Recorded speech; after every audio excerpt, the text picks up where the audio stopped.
সুপ্রভাত বন্ধুরা, আশা করছি সবাই ভালো আছো আর সুস্থ আছো। তো আজকে একটা ভ্লগ নিয়ে চলে এসেছি। আবার সকাল বাজে এখন 11টা। দিদি আসছে না 3 দিন ধরে কাজে। শরীর খারাপ হয়েছে নিশ্চয়ই, নাহলে আসবে না কেন? কেননা উনি সত্যিই কামাই করতে চান না। তো মাসে 4টে করে ছুটি তো পাওনা আছেই, কিন্তু হয়ে গেল অনেকগুলো ছুটি হয়ে গেল। কিছু করার নেই, জ্বর যখন এসছে, শরীর খারাপ। আর এমনিতে তোমরা দেখেছো উনি খুবই রুগ্ন, মনের জোরে না কাজ করে। তো যাই হোক, সকাল সকাল আগে বিছানাপত্রটা ভালো করে ঝেড়ে নিয়ে পরিষ্কার করে নিচ্ছে। আর প্রীতি যা করে রাখে না বন্ধুরা এই ঘরটাকে, আমার যে কি বলবো, কিছুতেই উঠছিল না জানো। তো যাই হোক, অনেক কষ্ট করে ওকে উঠিয়েছি, উঠিয়ে এখন বিছানাটা পেতে দিচ্ছি। চাদরটা না তুই ওঠ, তো তুই বসবি, তুই সারাক্ষণ এ ঘরে থাকিস। কেননা ও মোটামুটি এই ঘরটা আমার দখলই করে নিয়েছে। আর ও এখন একাই শোয়, ওর বোনও শোয় না। যেহেতু বোন এখন এসি ঘরে বাবা মার সাথে শোয়। বোনের এখন নতুন ডিমান্ড হয়েছে কি জানো, ওর বাবাকে বলছে আমাকে ছোট ঘরে একটা খাট বানিয়ে দাও। ও নাকি ছোট ঘরে দিদিভাইয়ের মতো একা একা শোবে। শীতকালটা, বর্ষাকালটা, এই সময় তো ঠান্ডা থাকে, ওয়েদার খুব একটা গরম থাকে না। এই সময় ও একা একা ছোট ঘরে শোবে। ও বাবার কাছে দাবি জানিয়েছে একটা খাট বানিয়ে দেওয়ার। এবার কতদিনে সেই খাট বানানো হবে সেটা কিন্তু আমরা কেউ জানি না, শুধু দাবিটা জানানো হয়েছে। কেননা আজ পর্যন্ত বেসিনটা কিন্তু ঠিক করে দিল না। বলেছিল বেসিনটা ঠিক করে দেবে, কিন্তু বেসিনটা কিন্তু এখনো পর্যন্ত ঠিক হয়নি। তো দেখো, গল্প করতে করতে কিন্তু বিছানাটা আমার গোছানো হয়ে গেছে। ঘরদোর গোছানো থাকলে কিন্তু মনও ভালো লাগে, সঙ্গে ঘরদোরটাও দেখতে সুন্দর লাগে। আর প্রীতি যা জবা খিচুড়ি করে রাখে না ঘরদোরের অবস্থা, তো কি বলবো বন্ধুরা। তো যাই হোক, ঘরদোর গুছিয়ে এখন একটু চিড়ের পোলাও আছে। রান্নাবান্না না গতকালের সব ধরা ছিল, তো গতকালের রান্নাবান্নাগুলোই সমস্ত গরম করা আছে, চিড়ের পোলাওটাও ধরা ছিল। তো আমি এখন খেয়ে নেব। প্রীতি বলল প্রীতি পরে খাবে। তো আমি বললাম তুই যখন খাবি খা বাবা, আমি আমার পেটটা আগে ঠান্ডা করে নিই। তো আমি আগে খেয়ে নিচ্ছি। দেখো চিড়ের পোলাওটা অনেকখানি চিড়ের পোলাও করেছিল। তো এখন লিপি আসাতে হয়েছে কি, একটা নিত্য নতুন আমরা সকালবেলা ব্রেকফাস্টটা করি। প্রাপ্তি যখন স্কুল থাকে নিত্য নতুন টিফিন ওকে দেওয়া হয়। কোনো সময় আলুর পরোটা, কোনো সময় গোলা রুটি, কোনো সময় চিড়ের পোলাও, তারপর রকমারি আইটেম করে দেওয়া হয়। তো দেখো, আমি তো চিড়ের পোলাও খেলাম, প্রাপ্তি কিন্তু কি ম্যাগি খেয়েছে। সরি বন্ধুরা, প্রাপ্তি ম্যাগি খেয়েছে। তো এখন আবার দাবি এসছে যে ওর আবার নাকি খিদে পেয়েছে, কি খাবে। সেদিন দক্ষিণেশ্বরে গিয়েছিলাম, দক্ষিণেশ্বর থেকে আচার নিয়ে এসেছিলাম 4 রকম। পেঁয়াজ কেন আচারের সাথে পেঁয়াজের তেল ভালো লাগে না। আর এই আমের আচারটা, তেল আচারটা নাই, এই আচারটা দেবো মেখে দিতে বলেছে প্রাপ্তি। কিন্তু মজার বিষয় হচ্ছে কি জানো, মুড়িটা একদম নেতিয়ে গেছে। আর প্রাপ্তির মুখ দেখো কি অবস্থা করেছে, মুড়িটা খেয়ে বলছে মা এটা কি, মুড়িটা পুরো নেতিয়ে গেছে। আর তো মুড়ি নেই বাবা, করবো একদম মুড়ি ছিল না, মুড়ি ছিল আমি দিয়ে দিয়েছি, ব্যাস। দেখো আর বলছে খাবে না, নেতানো মুড়ি কি খাওয়া যায়। আর আমি অবশ্য মুখে দিয়ে দেখিনি, আমি আচার দিয়ে মেখে ওকে দিয়ে দিয়েছি। বলছে তুমি এটা খেয়ে দেখো কতটা নেতানো। তারপর দেখলাম হ্যাঁ সত্যিই নেতানো, খাওয়া গেল না বন্ধুরা একদম। তো পরে আবার কি কলা দিয়েছিলাম, সে কলা খেয়েছিল, খিদে পেয়ে গেছে, কিছু তো একটা খেতে হবে। আর ওর জন্য না ক্রিম বিস্কুট, প্রীতি আর প্রাপ্তির জন্য ক্রিম বিস্কুট সবসময় ঘরে আমার থাকেই। তো সেই জন্য ক্রিম বিস্কুট দিয়েছি, কয়েকটা ক্রিম বিস্কুট খেয়েছে। তো চলে এসেছি বাসন মাজ দিয়ে, অনেক বাসন পড়েছিল। কেননা গতকালকে রাত্রেবেলা না আমি বাসন মেজে রাখিনি, ভেবেছিলাম দিদি আসবে, 2 দিন কামাই করেছে, আজকে হয়তো আসবে, কিন্তু আজকেও যখন আসেনি প্রচুর বাসন পড়ে গেছে। তো আজকেও বাসনটা দুপুরবেলায় মেজে নিচ্ছি, আর রাত্রিবেলা একবারে মেজে রাখবো। কি আসছে কাল আসবে কি আসবে না বলতে পারছি না, ফোনও করে না, এটাই হচ্ছে সমস্যা। ফোন করলে জানা যায় যে আসবে কি আসবে না।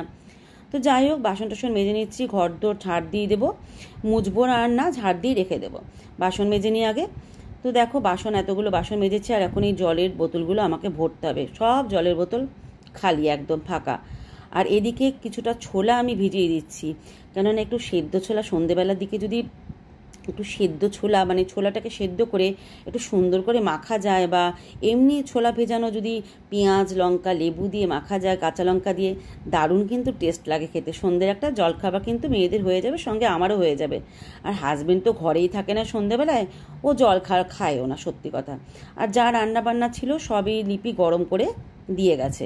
তো চলো এখন ঘর ফর ঝাড় দিয়ে নিই। তো দেখো প্রাপ্তিকে কখন থেকে বলছে একটু ঘরটা ঝাড় দেবে, একটু ভিডিওটা কর। আমার স্ট্যান্ডটা তো ভেঙে গেছে, আর আমার স্ট্যান্ড কি পরিমাণে ভাঙে জানো না, ট্রাইপডগুলো কি কত কিনবো বলো তো ট্রাইপড। আমি বললাম তুই কর, আমি তো হাত দিয়ে ভিডিও করি। আর দেখো পরশুদিনকে তো পরশুদিন না, আগের দিনকে তো গোপালের জন্মাষ্টমী গেছে। তো সেই জন্য এই যে গোপালের জামা কাপড়ের বাস্কটা এইদিকে সরিয়ে রেখে ওখানে দোলনাটা, এই গোপালের সিংহাসনের পাশে দোলনাটা ছিল।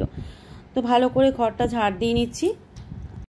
কাজ করলে কিন্তু মানে যখন কাজ করতে থাকি তখন কিন্তু একটা জোর পেয়ে যাই, জোশ চলে আসে যে সমস্ত কাজগুলো আমাকেই করতে হবে। আর যখন বসে থাকি, যখন কাজ থাকে না খুব একটা সকালের দিকে, তখন না গা একদম ছেড়ে দেয় জানো না, তখন আর ইচ্ছাই করে না। কিন্তু যখন একটা দুটো কাজ করতে থাকি তখন কিন্তু বেশ জোশ চলে আসে কাজের। তো ঘরদোরগুলো ঝাড় দিয়ে নেব, ঝাড় দিয়ে ওয়াশিং মেশিনে অনেক জামা কাপড় রয়েছে। মাসিও কবে থেকে আসছে না জানো, তার মধ্যে এই জন্মাষ্টমী, আজ এই পুজো, কাল ওই পুজো, তারপর বৃষ্টি হলো কয়েকদিন ধরে কি পরিমাণে। তো মাসি ওই জন্য আসেনি, অনেক জামা কাপড় জমে গেছে। আমি নাইটিগুলো, আমার যেগুলো নাইটি আছে, তারপর প্রীতিপ্রাপ্তির পরনে জামা কাপড় যেগুলো রেগুলার লাগে সেগুলো আমি কাজকর্ম সেরে স্নান কমপ্লিট। তো প্রচণ্ড কোমর ব্যথা করছে, তো প্রাপ্তি বললো প্রাপ্তি পুজো দিয়ে দিচ্ছে। আমার প্রাপ্তি শোনাটা খুব ভালো মেয়ে জানো তো। তো যাই হোক, প্রাপ্তি পুজোটা দিয়ে দিলে প্রাপ্তি আমি আর প্রীতি খেয়ে নেব। তো প্রীতি ঘুমিয়ে পড়েছে, প্রীতি ভুল ভাল ঘুমের টাইম, ও এখন ঘুমাচ্ছে, কখন খাবে কে জানে। তো ভীষণ কোমরে পেন হচ্ছে, একদম কাজ করতে পারি না জানো তো বন্ধুরা, ভীষণ কোমরে পেন হচ্ছে। ঘরগুলো ঝাড় দিলাম, অত বাসন মাজলাম, বিছানা তুললাম, এখন আবার জামা কাপড় কাচলাম। একটু ইচ্ছা ছিল বাথরুমটা পরিষ্কার করার, কিন্তু বাথরুমটা পরিষ্কার করার মতো আমার ক্ষমতা ছিল না, মানে এত কোমরে পেন হচ্ছে। তারপর বেসিনটা পরিষ্কার করলাম। তো প্রাপ্তিকে বললাম তুই একটু গোপালকে করে দে, ঠাকুর দিয়ে দে। তো বললো দিয়ে দিচ্ছি। তো দিয়ে দেবে, তারপর দুই মা মেয়ে মিলে ভাত খেয়ে নেব। তো এদিকে অনেক জামা কাপড় ভাঁজ করে রেখেছে, ওগুলো তুলতে হবে। দিদির শরীর খারাপ হয়েছে, জ্বর হয়েছে, কি করে আসবে, কিছু করার নেই। 2 দিন ধরে পর কামাই, একদিন কামাই করলে ঠিক আছে চলে যায় যেমন তেমন, 2-3 দিন পর হয়ে গেলে তখন হয়ে যায় মুশকিল। কিন্তু শরীর তো কী করবে, ওনারই বা কী দোষ, আমারই এইটুকুনি কাজ করে এই অবস্থা। আর ওনাদের তো কতবারই কাজ করে, তারপর নিজের সংসারেরও কাজ করে। তো চলো প্রাপ্তি পুজোটা দিয়ে আসুক, তারপর খাওয়া দাওয়া করে নিই। তো প্রাপ্তিকে বললাম প্রাপ্তি একটুখানি পুজো দিয়ে দে। তো প্রীতিকে বলিনি, প্রীতি স্নান এখনও হয়নি, প্রীতিকে বললেও প্রীতি দিয়ে দিত। তো প্রাপ্তি এমনি পুজো আচ্ছা করতে ভালোবাসে, প্রাপ্তি বললো ঠিক আছে দিয়ে দিচ্ছি। কিন্তু একটাও ঘরে ধূপকাঠি ছিল না, মাত্র একটা ধূপকাঠি ছিল। তো সেই একটা ধূপকাঠি দিয়ে আপাতত ঠাকুরের সামনে আরও মানে ধূপকাঠি ঘোরানো হলো। তো সন্ধেবেলা আগে দৌড়াবো একটু ফুল আনতে আর একটু ধূপকাঠি আনতে, কেননা হাজব্যান্ড তো সন্ধেবেলা আস্তে আস্তে দেরি হয়ে যায় অফিস থেকে। তো সমস্ত ছড়িয়ে ছিটিয়ে দেখো বসেছে। আর সেদিনকে দক্ষিণেশ্বর গিয়েছিলাম, এই 1 জার গঙ্গা জল নিয়ে এসেছি। গঙ্গা জলটা তো লাগে বলো বন্ধুরা, তো গঙ্গা জল নিয়ে এসেছি। তো যাই হোক, প্রাপ্তির পুজো হয়ে গেছে। আর এই দক্ষিণাবর্ত শঙ্কটার নিয়ম হচ্ছে প্রতিদিনকার জল ফেলে দিয়ে আবার নতুন করে গঙ্গা জল ভরতে হয়।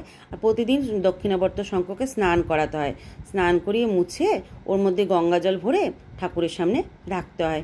আর একটু ইচ্ছা আছে একটা ছোট্ট লোকনাথ বাবার ফটো কিনবো। আমার ঘরে লোকনাথ বাবার ফটো বড় আছে, কিন্তু সিংহাসনে রাখার মতো না, লোকনাথ বাবার ফটো নেই। তো লোকনাথ বাবার ফটো কিনে সিংহাসনে রাখবো।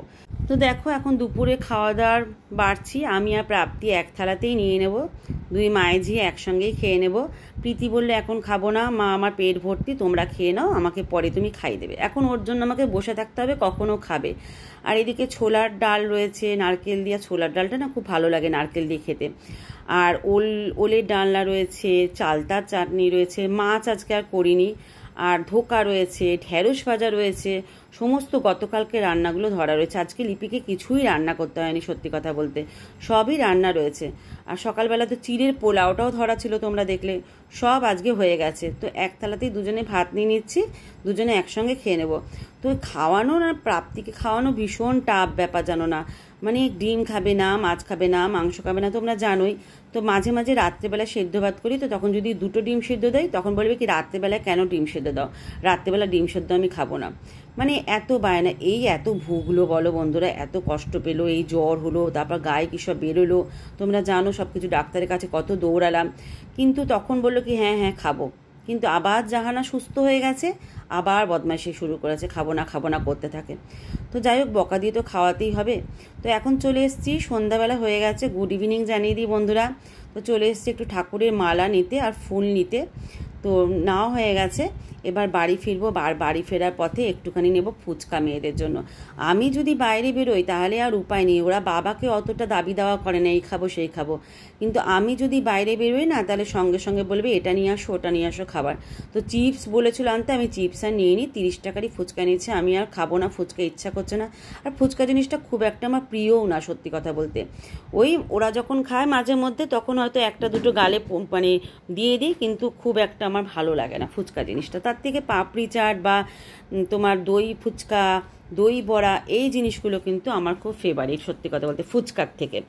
তো যাই হোক, আর ফুচকাটা ভালোও করে আমাদের এই দীপকের স্টল, আর সঙ্গে দোকানের মধ্যে সমস্ত দই ফুচকা সমস্ত কিছু বানানো হয়, ভালো টেস্ট হয়। তো ঘরে চলে এসেছি, এখন বাজে 9টা মতো। তো আজকে করছি ডাল চচ্চড়ি, মানে মুসুর ডালের চচ্চড়ি। একটু শুকনো লঙ্কা ফোড়ন দিয়ে দিয়েছি, তেল দিয়েছি, আর একটু গোটা গরম মশলা, আর তোমার দিয়েছি 5 ফোড়ন। তো দিয়ে এটাকে ভালো করে, একটু তেলটা গরমও হয়নি, ভালো করে গরম করে নিয়ে মুসুর ডালটাকে ছেড়ে দেবো। ছেড়ে দিয়ে ভালো করে একটু ভেজে নিয়ে জল দিয়ে নুন হলুদ মিষ্টি কাঁচা লঙ্কা দিলেই কিন্তু, একটু সেদ্ধ করলে কিন্তু আমার ডাল চচ্চড়ি রেডি হয়ে যাবে। তো ডাল চচ্চড়ি আর রুটি খাবো আমি, আমার হাজব্যান্ড। আর গতকালকে জন্মাষ্টমী গোপালের জন্য পায়েস করেছিলাম, গোপাল সোনার জন্য, সে পায়েসও রয়ে গেছে অনেকখানি। তো সেটা আমরা 4 জনে মিলে খেয়ে নেবো, আর ওদের জন্য তো সেদ্ধ ভাত করবো। তো যাই হোক, আজকের মানে ব্লগটা এই পর্যন্তই। ডাল চচ্চড়িটা করে নিই, তারপর খাওয়া দাওয়া কমপ্লিট করে নেবো। আর ব্লগটা বড় করছি না বন্ধুরা, ডাল চচ্চড়িটা করতে যতটুকু সময় লাগে। তারপর আবার তাড়াতাড়ি খাওয়া দাওয়া করে আবার তো রাত্রেবেলা আমাকে লাইভে আসতে হবে, ওটা একটা বৃহৎ কাজ আমার। তো চলো, আজকে ব্লগটা এইটুকুনি। আর যদি ব্লগটা ভালো লেগে থাকে তাহলে অবশ্যই পাশের থেকে আর একটা কমেন্ট করতে কিন্তু ভুলো না, একটা কিন্তু কমেন্ট করে দিও। তোমাদের কমেন্ট পড়লে না আমার খুব ভালো লাগে, আর নিজেকে মানে এগিয়ে নিয়ে যাওয়ার একটা ইচ্ছা প্রবণতাটা আরও বেশি বেড়ে ওঠে। তো এদিকে আলু সেদ্ধ ডিম সেদ্ধ দিয়ে দিয়েছি, মুসুর ডালের আমার চচ্চড়িটা হয়েও গেছে। আমার শাশুড়ি না খুব ভালো করতো মুসুর ডালের চচ্চড়িটা, জানো না। তো চলো, আজকের মতো ব্লগটা এখানেই এন্ড করছি। সবাই ভালো থেকো, সুস্থ থেকো। আসছে কাল কিন্তু আবার একটা ছোট্ট ব্লগ নিয়ে আমি হাজির হবো।